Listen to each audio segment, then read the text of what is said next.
Bonjour à tous. La vie n'est pas facile ces derniers temps. Alors peut-être plus pour certains que pour d'autres. On a parfois des moments où ça va, ça roule bien, c'est cool, tant mieux. Mais les temps actuels nous le montrent. Personne n'est complètement à l'abri de circonstances catastrophiques ou de relations humaines compliquées. Parfois les problèmes de la vie sont importants, parfois ils sont moindres.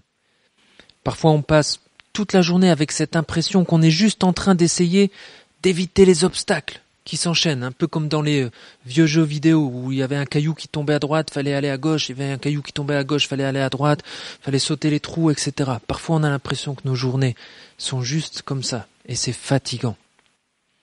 Alors je sais pas vous, mais personnellement, j'aimerais bien être capable de naviguer dans la vie d'une manière qui minimise les problèmes et leurs impacts. On est tous logés à la même enseigne. Les chrétiens ne sont pas épargnés par les problèmes de la vie. La Bible le dit clairement. La vie sans aléas, ça sera pour le paradis. Mais sur terre, on aura des problèmes. Dans notre couple, dans notre famille, dans nos amitiés, dans nos rapports avec les autres générations, dans nos relations avec l'autorité, dans le travail, en politique, avec la gestion de nos biens, avec la pauvreté, avec l'usage de notre parole, avec notre alimentation ou nos boissons, etc. La vie est faite de tout cela. Parfois, les circonstances changent même rapidement et on doit faire face en adoptant une certaine ligne de conduite. Mais quelle ligne de conduite tenir face à une personne compliquée ? Comment gérer une situation inconfortable ? Que penser ? Quoi dire ? Que faire ? Ce sont toutes les questions auxquelles on doit répondre quand se présente une difficulté. Et ce n'est pas si simple de bien y répondre pour bien naviguer dans la vie. Dans la Bible, la personne qui réussit à bien naviguer dans la vie est qualifiée de sage. Une personne sage vit bien sa vie malgré les aléas qui se présentent. Mais comment devenir sage ? Où trouver la sagesse ? Comment bien naviguer dans cette vie ? Voilà toute la question à laquelle répond le livre des Proverbes que nous allons parcourir ensemble dans les prochains mois. Notre prière à travers cette série d'enseignements, d'édification, de réflexion, c'est que nous puissions être de plus en plus sages, que nous puissions gagner en sagesse, que nous sachions de mieux en mieux naviguer dans cette vie que Dieu nous donne. Aujourd'hui, nous ne lirons que les 7 premiers versets, à partir desquels je ferai une brève introduction au livre des Proverbes, puis on découvrira plus en détail ce qu'est la sagesse et qui en a besoin, et on finira avec le fondement de toute sagesse selon la Bible.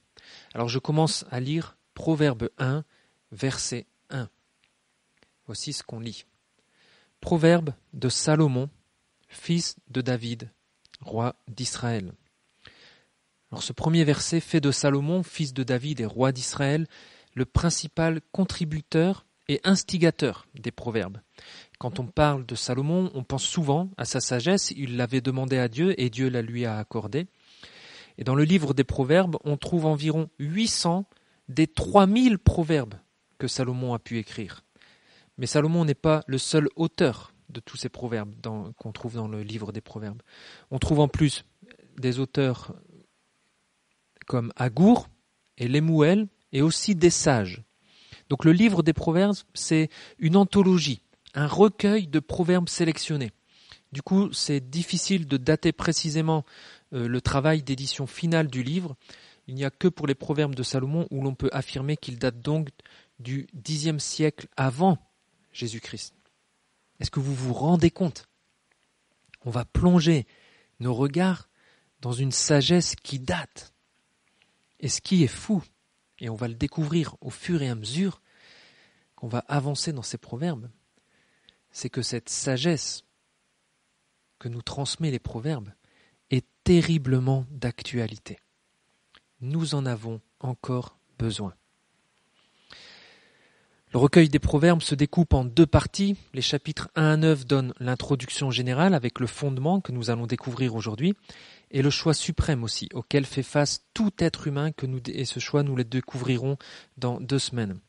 Dans ces 9 chapitres, on trouve plutôt des longs discours qui n'ont rien à voir avec ce qu'on imagine être des proverbes, mais ces chapitres sont essentiels parce qu'ils nous expliquent comment comprendre et interpréter correctement les proverbes qui vont suivre à partir du chapitre 10.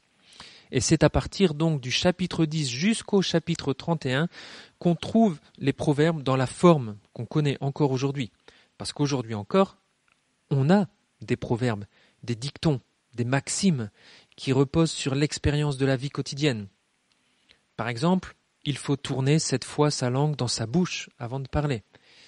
Ou un tien vaut mieux que 2 tu l'auras, etc. Il y en a encore plein d'autres.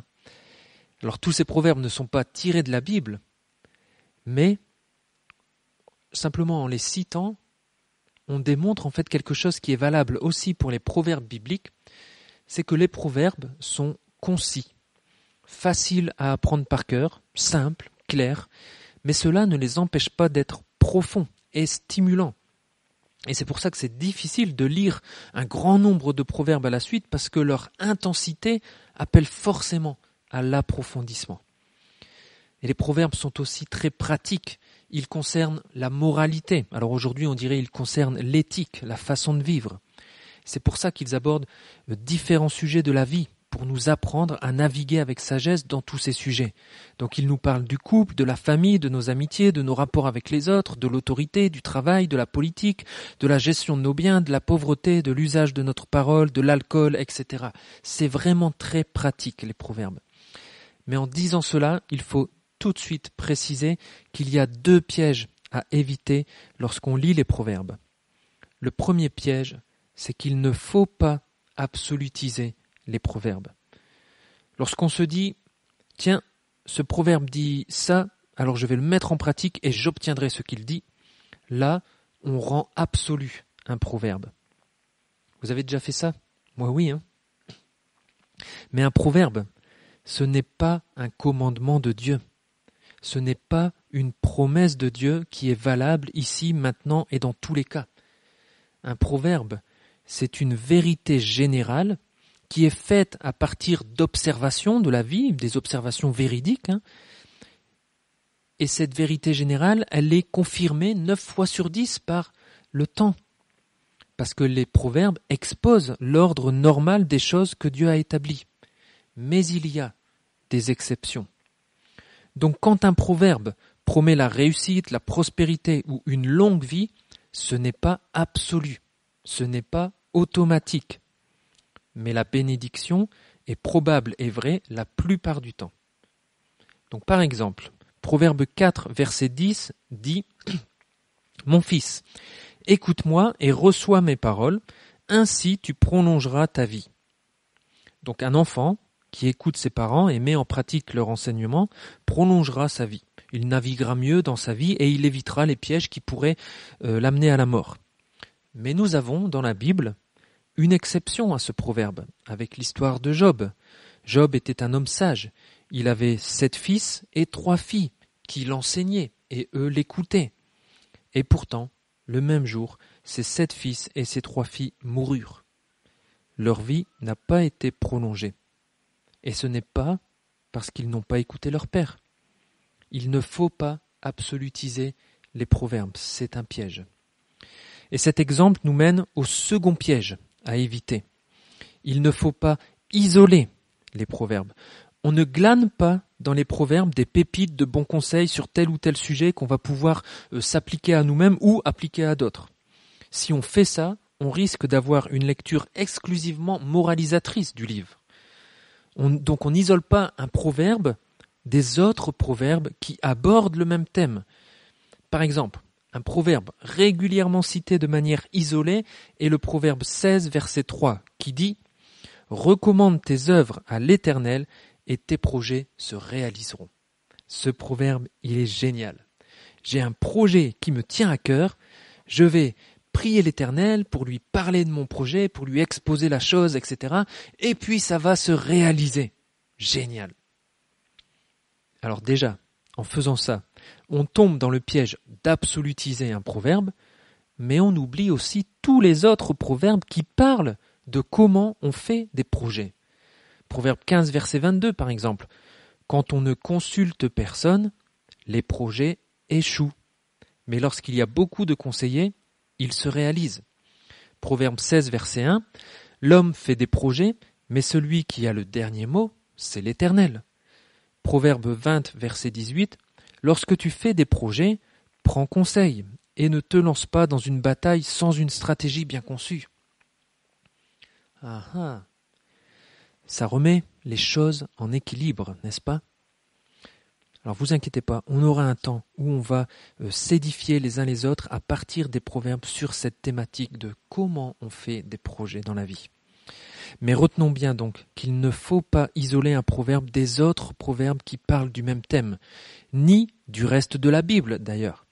Les autres livres bibliques de sagesse, notamment Job et l'Ecclésiaste, nous montrent que la vie n'est pas toujours comme les proverbes pourraient la résumer. Il y a des exceptions, on l'a déjà vu avec Job. Et puis bien sûr, il ne faut pas isoler les proverbes de l'enseignement du Nouveau Testament et notamment de Jésus, qui incarne la sagesse de Dieu. Et quand on lit les proverbes des chapitres 10 à 31, il ne faut pas les isoler des chapitres 1 à 9 qui, eux, posent le contexte dans lequel nous devons lire les proverbes. On va y venir dans la troisième partie. Mais après cette brève introduction des proverbes, regardons maintenant quel est le but de ce recueil de proverbes et qui est visé par ce livre et par ces proverbes. Et on trouve cela dans les versets 2 à 6 que je lis. Ils, les proverbes, ont pour but d'enseigner aux hommes la sagesse et de les éduquer, pour qu'ils comprennent les paroles prononcées avec intelligence et qu'ils reçoivent une éducation réfléchie en vue d'être justes, de vivre selon le droit et dans la droiture. Ces proverbes donneront aux gens sans expérience le bon sens et aux jeunes de la connaissance et du jugement. Que le sage écoute et il enrichira son savoir, et l'homme avisé acquérera l'art de bien se conduire. Ces proverbes sont destinés à faire comprendre les maximes et les paroles et les paraboles et à pénétrer les propos des sages et leurs paroles énigmatiques. Le but du recueil des proverbes est clair. Enseigner, éduquer, pour comprendre, pour réfléchir, en vue d'être juste, en vue de vivre selon le droit et dans la droiture. En pédagogie, on évoque souvent le savoir, le savoir-faire et le savoir-être. La sagesse biblique, ici les proverbes, les intègre et les exprime. Enseigner, éduquer, c'est le savoir. C'est ça qu'on enseigne, on enseigne le savoir. Pour comprendre, avec intelligence, pour réfléchir, ça c'est le savoir-faire. Et l'objectif, le but, le cœur de ce savoir et de ce savoir-faire, c'est le savoir-être, c'est l'être, être juste, en vue d'être juste, en vue de vivre selon le droit et dans la droiture. Le savoir est accompagné de savoir-faire et doit déboucher au développement du savoir-être. Le but des proverbes, c'est le développement, la formation de l'être, la formation de la personne. Ce n'est pas du développement personnel comme à la mode de notre époque, parce que le savoir-être des proverbes n'est pas à des fins personnelles égoïstes. La justice, le droit, la droiture, l'intégrité que nous sommes appelés à vivre en tant que personnes sages dans les proverbes, ça touche la communauté. C'est un savoir-être qui nous place en relation avec les autres et au service du bien des autres. Alors, où en sommes-nous, chacun, par rapport à notre savoir-être? Sommes-nous justes?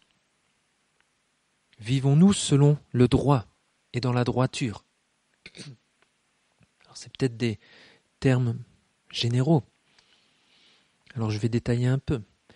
Est-ce qu'on manque de loyauté, de discipline, de bon sens, de persévérance, de patience, de courage, d'humilité?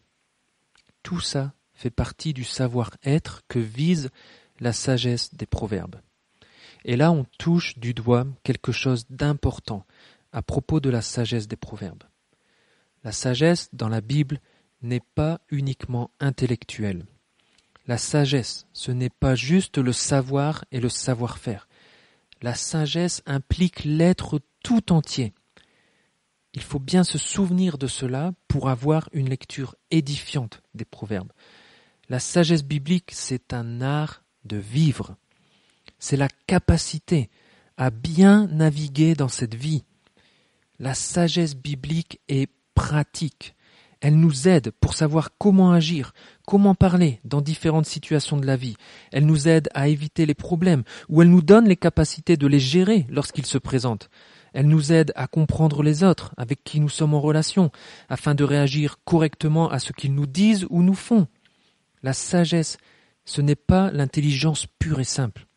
D'ailleurs, ceux qui ont un bon QI peuvent connaître beaucoup de choses, ils peuvent résoudre des problèmes complexes de mathématiques, de physique ou je ne sais quoi, ils ont des capacités de raisonnement et de logique supérieures à d'autres, mais parfois, ils sont incapables de se maîtriser, de maîtriser leurs émotions, leurs frustrations, leurs humeurs, parfois ils manquent terriblement d'empathie, et parfois leur QI élevé ne leur sert à rien pour faire face à un problème de couple ou pour ne pas sombrer dans l'alcool, etc. Ils ont beau avoir un QI élevé, parfois, il manque cruellement de sagesse. Avoir un QI élevé ne garantit pas de savoir bien naviguer dans la vie. Est-ce que nous avons besoin de gagner en sagesse? Est-ce que nous voulons gagner en sagesse? J'espère. Qui parmi nous a besoin de sagesse? Qui a besoin de sagesse en fait? Alors j'ai déjà laissé entendre que nous avons tous besoin de sagesse. Mais les versets 4 et 5 nous disent précisément qui est visé par les proverbes. Verset 4, « Ces proverbes donneront aux gens sans expérience le bon sens et aux jeunes de la connaissance et du jugement. » Donc ici on a une première catégorie de personnes qu'on pourrait nommer, sans être péjoratif, les immatures. La formation de leur être, de leur personne, est en cours, elle débute, ils en sont au début, quoi. Et on y trouve les gens sans expérience, littéralement les stupides. C'est stupide de mettre sa main dans le feu. Donc pour donner du bon sens à nos jeunes enfants, on a ce dicton tout simple qui dit « le feu, ça brûle ». Et ainsi ils vont apprendre à faire preuve de bon sens en ne mettant pas leurs mains dans le feu. Dans les immatures, on trouve aussi, désolé pour vous, mais on trouve aussi les jeunes. Est-ce que vous avez déjà lu dans les modes d'emploi ces précisions, ces avertissements qui nous disent qu'il ne faut pas mettre son animal de compagnie dans l'appareil qu'on vient d'acheter? Par exemple un lave-vaisselle, un lave-linge. Et cette semaine à table, je ne sais plus pourquoi, mais en famille, on se demandait pourquoi les fabricants précisent cela et qui pourrait bien avoir l'idée de mettre son chien dans une machine à laver. J'ai cherché sur Internet et j'ai trouvé un adolescent, un jeune, fier de dire qu'il avait trouvé une façon super rapide de laver son chien. Alors l'exemple est extrême, je ne dis pas que tous les jeunes font ça, mais c'est parlant. Les enfants, les ados, les jeunes ont besoin de bon sens, de connaissance et de jugement, bref, de sagesse. Les proverbes s'adressent particulièrement à cette catégorie de personnes. Et c'est pourquoi la plupart des proverbes, d'ailleurs, sont des instructions d'un père ou d'une mère à leur enfant. L'objectif des proverbes, c'est de développer le savoir-être de l'enfant, de lui inculquer la sagesse, l'art de vivre, de bien naviguer dans la vie, pour qu'il ne fasse pas les mêmes erreurs regrettables que ses aînés, pour qu'il passe de la folie à la sagesse. Alors, les parents, faites-vous cela avec vos enfants?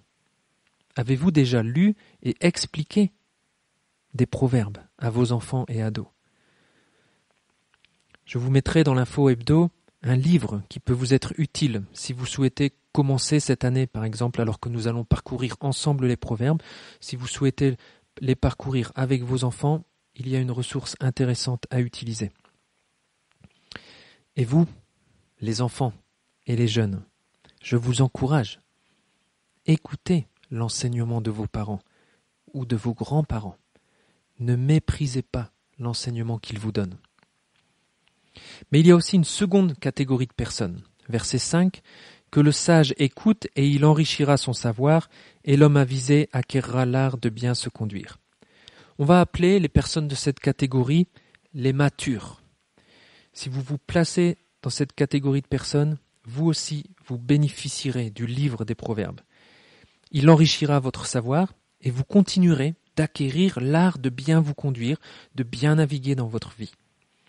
Les personnes matures continuent sans cesse de vouloir apprendre et de vouloir voir leur être formé, notamment, ou transformé même, notamment par la parole de Dieu, et ici particulièrement par les proverbes qui sont lus, médités, discutés entre frères et sœurs, ce que nous allons faire dans les mois à venir.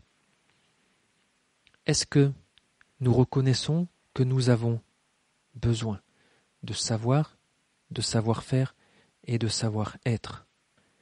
Est-ce que nous reconnaissons que nous avons toujours besoin d'être formés dans mon être, dans ma personne, pour bien vivre dans ce monde?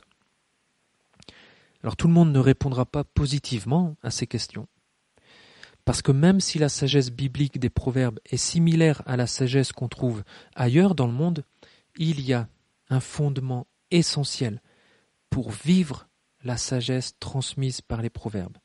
Et on trouve ce fondement au verset 7 qui dit « C'est par la crainte de l'Éternel que commence la connaissance ». Ou dans d'autres traductions, « C'est par la crainte de l'Éternel que commence la sagesse ». Mépriser la sagesse et l'éducation, c'est être un insensé. Le fondement de la sagesse, le commencement de la sagesse, c'est Dieu. C'est la crainte de Dieu. On peut traduire craindre Dieu par révérer Dieu, respecter Dieu. Mais pourquoi le craindre? Pourquoi le révérer et le respecter, peut-être, vous diriez-vous? Eh bien parce que, d'après les proverbes, on apprend à connaître Dieu et on apprend que Dieu est le créateur de la terre, du ciel et de tous les hommes. Il est celui qui donne la sagesse, qui procure la connaissance et l'intelligence par ses paroles. Il est celui de qui tout provient. On apprend qu'il est également souverain dans toutes ses actions, ainsi que sur nous, avec qui il est en relation. Il observe notre conduite, examine ce que nous faisons et connaît les motivations de notre cœur. Parce qu'il est saint et juste, on apprend qu'il y a des choses qu'il aime et d'autres qu'il a en horreur. Parce qu'il nous aime, il nous reprend et nous corrige, et il est notre sécurité, notre gardien, notre guide. Et enfin, on apprend aussi qu'un jour, nous aurons des comptes à rendre et il jugera toutes choses. Tout cela, c'est ce qu'on peut connaître de Dieu à travers les proverbes. Alors craindre Dieu, c'est reconnaître tout cela. C'est prendre conscience de qui il est. C'est reconnaître qu'il est Dieu et que moi je ne le suis pas. C'est reconnaître que puisqu'il est Dieu, alors il me faut agir en conséquence. Et on comprend alors pourquoi c'est le commencement de la sagesse.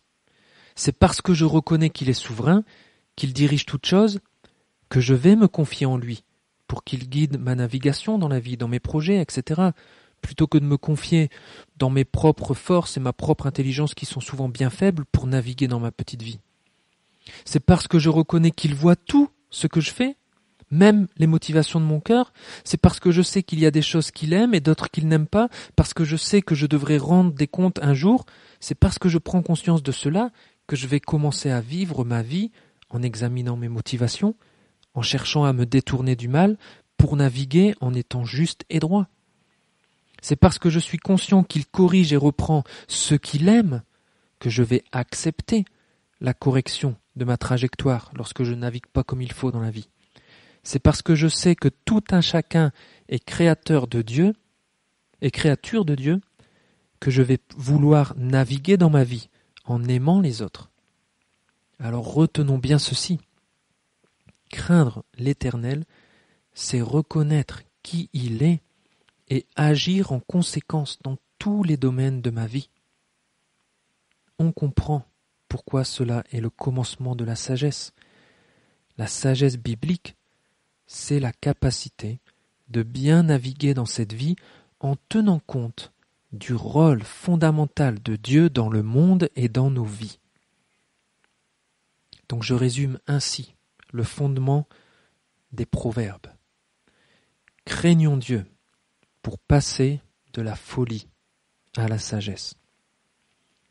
Ce fondement est répété à la fin de la première partie du recueil, en Proverbe 9, 10, où on lit, Proverbe 9, verset 10, « La sagesse commence par la crainte de l'Éternel. » Et ce fondement est aussi répété dans le dernier chapitre du livre, Proverbe 31, verset 30, où il est écrit « La femme qui craint l'Éternel est digne de louange. » Donc ce fondement ouvre, accompagne et conclut tout le recueil des proverbes pour nous dire qu'il n'y a pas de sagesse véritable sans Dieu. On ne peut pas passer de la folie à la sagesse sans Dieu. Les proverbes frappent par leur bon sens pratique, leur expérience de la vie, leur humanisme, leur moralité, mais tout cela n'est pas déconnecté de Dieu.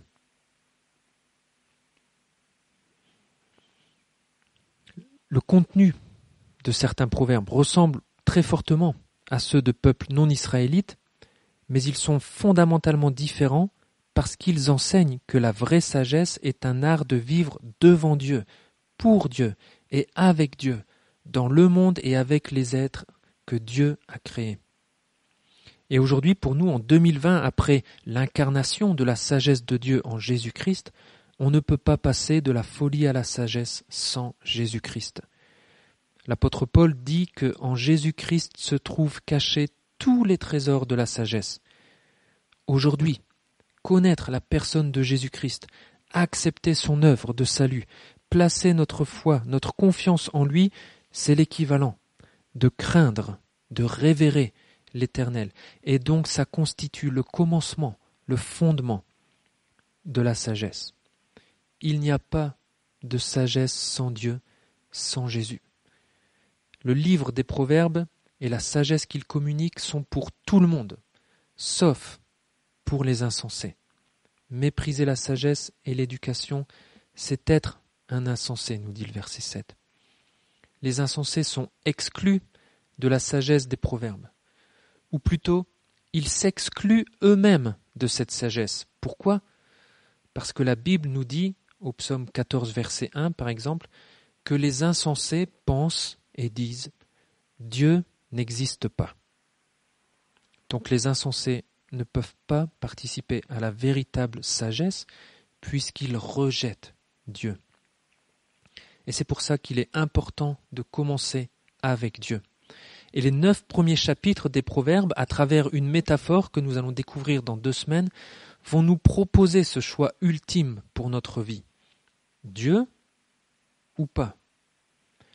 Alors moi je ne sais pas où chacun en est avec Dieu aujourd'hui dans sa vie, mais ce fondement nous dit que ça ne sert à rien de continuer de lire les Proverbes pour acquérir de la sagesse si on continue de mettre de côté Dieu et Jésus, si on n'est pas au moins ouvert au rôle fondamental de Dieu dans le monde et dans notre vie, si on n'a pas la crainte de Dieu. Si vous êtes venu chercher dans le livre des Proverbes une sagesse autonome, sans Dieu, alors vous passerez à côté de l'essentiel de la sagesse des Proverbes. Voulons-nous être insensés ou voulons-nous être sages ? Craignons l'Éternel, révérons Jésus-Christ pour passer de la folie à la sagesse. C'est le fondement essentiel pour commencer à vivre la sagesse transmise par les Proverbes. Et notons bien que c'est le commencement de la sagesse. C'est le début d'un voyage, ce n'est pas la destination finale. Nous sommes dans un apprentissage constant. Constamment, nous apprenons à mieux connaître Dieu et Jésus. Donc, constamment, nous apprenons à craindre Dieu et le Christ. Donc, constamment, nous apprenons la sagesse, nous apprenons à mieux naviguer dans cette vie sous son regard. Nous apprenons à refléter le Christ par notre vie. Et j'espère que nous sommes tous dans cette démarche active et constante d'apprentissage et que personne ne s'est endormi ou ne se laisse endormir sur le chemin de sa vie chrétienne. Avec le conseil pastoral, il nous semblait bénéfique pour nous de plonger nos regards dans ce livre des Proverbes pour avoir du bon sens, de la connaissance, du jugement, pour enrichir notre savoir et acquérir l'art de bien nous conduire devant Dieu, pour lui et avec lui, dans le monde qu'il a créé. Et ce, même si en ce moment les circonstances changent régulièrement depuis plusieurs mois maintenant. Alors sommes-nous prêts à craindre Dieu pour nous lancer dans la formation de notre personne, de notre être, pour passer de la folie à la sagesse et ainsi bien naviguer en tenant compte de Dieu, de Christ, dans le monde et dans nos vies? Sommes-nous désireux de mieux connaître Dieu en Jésus-Christ pour mieux le craindre et continuer notre chemin dans la sagesse sous son regard et refléter dans ce monde l'homme sage par excellence, Jésus? Comme les auteurs de ce livre, comme les parents qu'on le retrouve dans ce livre, sommes-nous désireux de nous lancer dans la formation, le savoir-être de nos enfants, en ne déconnectant pas cela de la crainte de l'Éternel, du savoir et du savoir-faire? C'est bien le rôle des parents que de faire ça. Même si pour certains savoirs et savoir-faire on délègue à l'école, ça reste notre rôle de parents que de former l'être de nos enfants.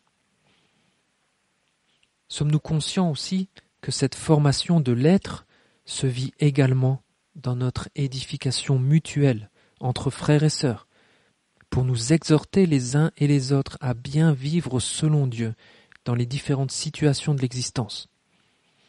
C'est particulièrement ce que nous voulons vivre ensemble ces prochains dimanches dans nos rassemblements. Nous allons nous édifier les uns et les autres autour des proverbes.